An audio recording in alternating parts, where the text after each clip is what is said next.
നോക്കൂ, മാപ്രകൾ എങ്ങനെയാണ് ആവർത്തിച്ച് കള്ളം പറയുന്നത്. അത് വ്യാജമാണെന്ന്, അത് നുണപ്രചാരണമാണെന്ന് വസ്തുതകൾ നിരത്തി കാലാകാലങ്ങളായി അതിനെ മറുത്തു പറഞ്ഞിട്ടും വീണ്ടും ആ കള്ളം ഇന്നത്തെ കാലത്തും ഇവിടെ വന്ന് അത് പറയാൻ ഒരു ഉളുപ്പുമില്ലാത്ത ഓട്ടക്കാലണ മാപ്രയാണ് ഇവർ വീണ്ടും തെളിയിച്ചുകൊണ്ടിരിക്കുകയാണ്. ഇവർ വർക്ക് ചെയ്യുന്ന ചാനലിൽ തന്നെ പല ചാനലുകളിലും ഈ കള്ളം പൊളിച്ചടുക്കി കൈ കൊടുത്തിട്ടുള്ളതാണ്. രണ്ട് കാര്യങ്ങൾ ഇവിടെ വ്യക്തമാകുന്നുണ്ട്. ഒന്ന്, ഇവർ മാധ്യമപ്രവർത്തകയുടെ 7 അയലത്ത് പോലും വന്നിരിക്കാൻ യോഗ്യതയില്ലാത്ത ഓട്ടക്കാലണയാണെന്ന് തെളിയിക്കേണ്ടി വരും. രണ്ട്, ഇവർക്ക് ഈ കാര്യങ്ങൾ വ്യക്തമായി അറിയാം. പക്ഷേ വീണ്ടും ഒരു ഉളുപ്പുമില്ലാതെ ജനങ്ങളെ തെറ്റിദ്ധരിപ്പിക്കാൻ വേണ്ടി കൊട്ടേഷൻ പണിയെടുത്ത് സഖാവ് VS പോലും ഇകഴ്ത്തി കാണിക്കാൻ യാതൊരു ഉളുപ്പുമില്ലാത്ത ഓട്ടക്കാലണയാണെന്ന് പറയേണ്ടി വരും. ഒരു വട്ടമല്ല, പലവട്ടം ഇവർ ഈ ചാനലിൽ തന്നെ ഇതേ കള്ളം ആവർത്തിക്കുന്നുണ്ട്.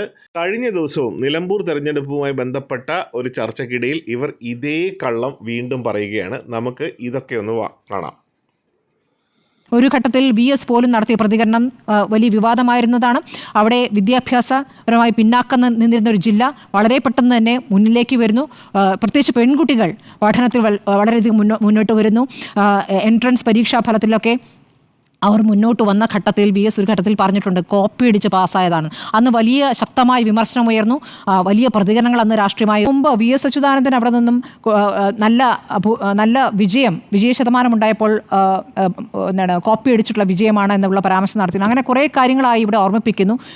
ഒരു കാര്യം, 2005 എൻട്രൻസിന്റെ റിസൾട്ട് വന്നപ്പോൾ മലപ്പുറത്തെ കുട്ടികൾ കോപ്പി അടിച്ചാണ് പരീക്ഷ പാസ്സാകുന്നത് എന്ന് VS അച്യുതാനന്ദൻ പറഞ്ഞു എന്നുള്ളതാണ് അദ്ദേഹം ഇസ്ലാമോഫോബിക് ആണ് എന്ന് പറയാനുള്ള മറ്റൊരു ആരോപണം. നോക്കൂ, അന്ന് അങ്ങനെ VS അച്യുതാനന്ദൻ ഈ പറഞ്ഞ പ്രസ്തുത വാചകം എവിടെ ആർക്കെങ്കിലും കാണിക്കാൻ കഴിയും? 2005 ഈ റിസൾട്ട് വന്ന സമയത്ത്, അതിന് മുമ്പ് 2004 റിസൾട്ടുമായി ബന്ധപ്പെട്ട് അതിനുശേഷമുള്ള കാലയളവിൽ ചില വിവാദങ്ങളൊക്കെ വന്നിരുന്നു. അപ്പോൾ അതുമായി ബന്ധപ്പെട്ട ഒരു ചോദ്യത്തിന് VS അച്യുതാനന്ദൻ വന്നിറങ്ങിയപ്പോൾ അതുമായി ബന്ധപ്പെട്ട ചോദ്യത്തിന് അതും പരിശോധിക്കണം എന്ന് പറഞ്ഞ ഒരു കാര്യത്തെയാണ് മലപ്പുറത്തെ കുട്ടികൾ കോപ്പി അടിച്ച് പാസ്സാവുന്നു എന്ന് VS അച്യുതാനന്ദൻ പറഞ്ഞു എന്ന് പ്രചരിപ്പിച്ച ചില പത്രങ്ങളിലൊക്കെ അങ്ങനെ വാർത്ത വന്നു. അതിൽ ചില അസ്വാരസ്യങ്ങളൊക്കെ ഉണ്ടായി. അപ്പോൾ തെറ്റായ ഒരു നറേറ്റീവ് സൃഷ്ടിക്കുകയാണ്. പിന്നെ നേരത്തെ സ്മൃതി പറഞ്ഞൊരു കാര്യം, VS അച്യുതാനന്ദന്റെ കാര്യത്തിൽ VS അച്യുതാനന്ദൻ മലപ്പുറത്തെ കുറിച്ച് അങ്ങനെ ഒരു പരാമർശം നടത്തിയോ? ഞാനത് പരിശോധിക്കുകയായിരുന്നു. അങ്ങനെ ഒരു പരാമർശം നടത്തിയിട്ടില്ല.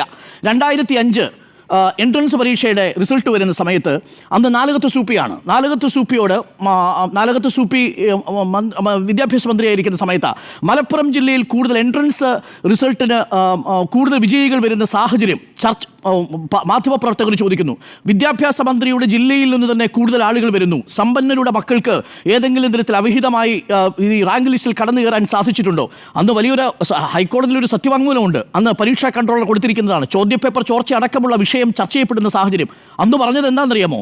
ഏതെങ്കിലും തരത്തിൽ ക്രമക്കേട് എൻട്രൻസ് പരീക്ഷയിൽ നടന്നിട്ടുണ്ടെങ്കിൽ അതും പരിശോധിക്കണമെന്ന് പറഞ്ഞതിനെയാണ് മലപ്പുറത്തെ കോപ്പി അടിച്ചു. അങ്ങനൊരു വാചകമേ ഉപയോഗിച്ചിട്ടില്ല VS അച്യുതാനന്ദൻ.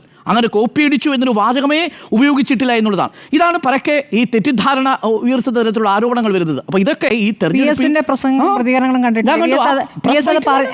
VS അത് പറഞ്ഞിട്ടുണ്ടെന്നേ. അത് ആ സമയത്ത് വലിയ പറഞ്ഞതാണ്. ഈ നാലകത്ത് സൂപ്പി വിദ്യാഭ്യാസ മന്ത്രിയായിരിക്കുന്ന സമയത്ത് എൻട്രൻസ് പരീക്ഷ, SSLC പരീക്ഷയല്ല, എൻട്രൻസ് പരീക്ഷയുമായി ബന്ധപ്പെട്ട വിഷയത്തിൽ മാധ്യമപ്രവർത്തകർ ചോദിക്കുന്ന ചോദ്യത്തിന് മറുപടിയായിട്ടാണ് VS ഇതിന് മറുപടി പറയുന്നത്. അതിനുശേഷം പിന്നീട് വേറൊരു ചോദ്യപേപ്പർ ചോർച്ചയുമായി ബന്ധപ്പെട്ട അന്വേഷണം നടക്കുന്നുണ്ട്. CBIയുടെ ഒരു അന്വേഷണം വരുന്നുണ്ട്. അന്ന് എനിക്ക് തോന്നുന്നത് ഡെപ്യൂട്ടി ഡയറക്ടർ ആയിരുന്ന ഒരു സാനുവിനെ അന്ന് അറസ്റ്റ് ചെയ്യുന്ന സാഹചര്യം പോലും ഉണ്ടായിട്ടുണ്ട്. അത് ആ സാഹചര്യത്തിൽ ചോദ്യപേപ്പർ ചോർച്ച വരുന്ന സാഹചര്യത്തിലാണ്. നോക്കൂ, അത് നമ്മുടെ നാട്ടിൽ സംഭവിച്ചാൽ നമുക്ക് അംഗീകരിക്കാൻ പറ്റുമോ? നോക്കൂ, ഏത് രീതിയിലാണ് ഈ സ്ത്രീ ഒരു മാധ്യമ പ്രവർത്തകയായി ഇരിക്കാൻ പോലും യോഗ്യതയില്ല എന്ന് തെളിയിക്കുന്നത്?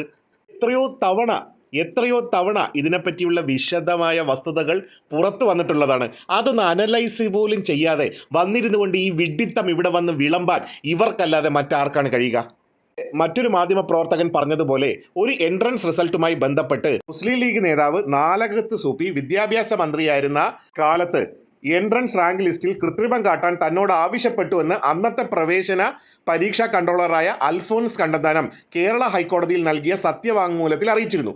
കേരളത്തിൻ്റെ ചരിത്രത്തിൽ തന്നെ വിദ്യാഭ്യാസ കച്ചവടങ്ങളും അഴിമതികളും കൊടികുത്തുവാണ സമയമായിരുന്നു 2001-2004 കാലഘട്ടം. അതേ തുടർന്ന് നാലകത്ത് സൂപ്പിക്ക് മന്ത്രിസ്ഥാനം രാജിവെക്കേണ്ടതായും വന്നിട്ടുണ്ട്. വിദ്യാഭ്യാസ വകുപ്പിലെ ഉന്നത ഉദ്യോഗസ്ഥനായിരുന്ന അന്നത്തെ എൻട്രൻസ് കമ്മീഷണറായിരുന്ന അൽഫോൺസ് കണ്ണന്താനം സൂപ്പിക്കെതിരെ ഉന്നയിച്ചത് ഗുരുതരമായ ആരോപണങ്ങളായിരുന്നു. VS തന്നെ ഇതിനെപ്പറ്റി വിശദീകരിച്ച് പറഞ്ഞിട്ടുമുണ്ട്. എൻട്രൻസ് പരീക്ഷയിൽ സമ്പന്നരുടെ മക്കൾ നേടുന്ന അവിഹിത വിജയത്തെക്കുറിച്ചുള്ള അന്വേഷണമാണ് താൻ ആവശ്യപ്പെട്ടത്. ഒരു പ്രത്യേക സമുദായത്തെയോ വിഭാഗത്തെയോ മാത്രം ഉദ്ദേശിച്ചല്ല.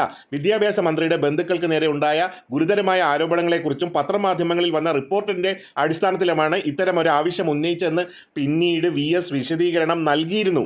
ഇന്നത്തെ കാലത്ത് തന്നെ സൂപ്പിയെ CBI നേരിട്ട് വിളിച്ച് ചോദ്യം ചെയ്യുന്നതും ഡെപ്യൂട്ടി ഡയറക്ടറായ സാനുവിനെ അറസ്റ്റ് ചെയ്തതും എല്ലാ വിഷയങ്ങൾ നടന്നതും ഈ ഒരു പ്രതലത്തിലാണ്. ഈ ഒരു ഇത്രയും കൃത്യതയാർന്ന ഇത്രയും വിഷയങ്ങൾ പൊതുജന സമക്ഷത്തിൽ പൊതുബോധ്യത്തിൽ പൊതുധാരയിലുള്ള വിഷയങ്ങളെ വെച്ചുകൊണ്ടാണ് ഈ സ്ത്രീ ഇന്നും ഈ പച്ചക്കള്ളം അടിച്ചുവിടാൻ ഒരു മടിയുമില്ലാത്ത ഉളുപ്പില്ലാത്ത ഓട്ടക്കാലണ മാപ്രയാണെന്ന് ജനങ്ങൾ പറഞ്ഞുകൊണ്ടിരിക്കുന്നത്.